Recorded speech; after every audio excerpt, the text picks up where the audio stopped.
Tiruvuru MLA నిత్య వివాదాల వీరుడు కొలికపూడి శ్రీనివాసరావు కొంతకాలంగా మౌనం వహిస్తూ ఉంటే అంతా సర్దుకుందనుకున్నారు.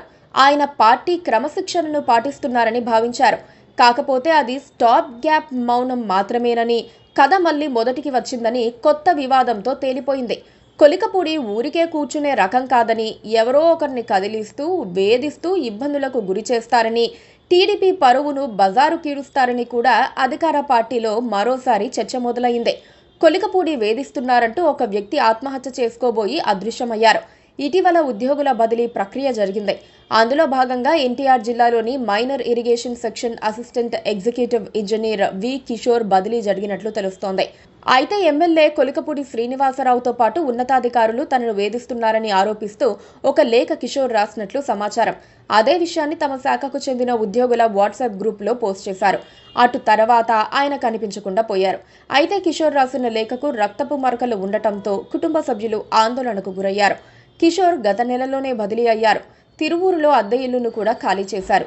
శుక్రవారం ఉదయం కిషోర్ మావయ్య ఆయనను కారులోనే ఆఫీసులో దింపారు. కానీ మధ్యాహ్నం 2:30 గంటల సమయంలో ఆఫీస్ నుంచి నడుచుకుంటూ బయటకు వెళ్లిపోయారని స్థానికులు చెబుతున్నారు. అయితే సూసైడ్ నోట్గా భావిస్తోన్న ఆ లేఖను చూసిన తోటి శాఖ సిబ్బంది పోలీసులకు సమాచారం అందించారు. దీంతో వారు రంగంలోకి దిగారు. మొబైల్ ఫోన్ ట్రేస్ చేశారు. చివరిసారిగా ఖమ్మం జిల్లా పెనుబల్లి మండలం విఎం బంజారా దగ్గర సిగ్నల్ ట్రాక్ అయింది.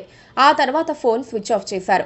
అయితే సూసైడ్ నోట్లో మాత్రం ప్రముఖంగా ఎమ్మెల్యే కొలికపూడి శ్రీనివాసరావు పేరును ప్రస్తావించినట్లు తెలుస్తోంది.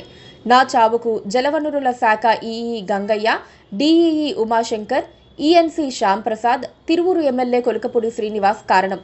బదిలీ జరిగినా రిలీవ్ చేయకపోవడంతో మనస్తాపానికి గురై ఆత్మహత్య చేసుకుంటున్నాను అని కిషోర్ తన లేఖలో రాసినట్లుగా వార్తలొస్తున్నాయి. తాజా వివాదానికి కొలికపూడికి ఎలాంటి సంబంధం లేదని, అనేక వివాదాల్లో ఆయన అనవసరంగా లాగుతున్నారని తిరువూరులో అనుచరులు అంటున్నారు. అయితే శ్రీనివాసరావు రోజుకో గోల చేస్తూ ఉండటంలో ఒక దశలో సీఎం చంద్రబాబు తీవ్ర అసహనానికి లోనయ్యారు. తిరువూరులో మాత్రమే వివాదాలు ఎందుకు వస్తున్నాయని ఆయన పార్టీ వారిని ప్రశ్నించారు. తన తిరువూరు పర్యటన సందర్భంగా కూడా కొలికపూడితో మాట్లాడలేదు. దాంతో కాస్త వెనక్కి తగ్గిన శ్రీనివాసరావు కొంతకాలంగా ఎలాంటి వివాదాల జోలికి వెళ్లలేదు. ఇప్పుడు మళ్లీ ఆయన తలదూర్చారో అదే వచ్చి చుట్టుకుందో కానీ ఏం చేయాలో కొలికపూడికి అర్థం కావటం లేదు. Please subscribe to KTV Telugu. KTV Telugu. KTV Telugu channel.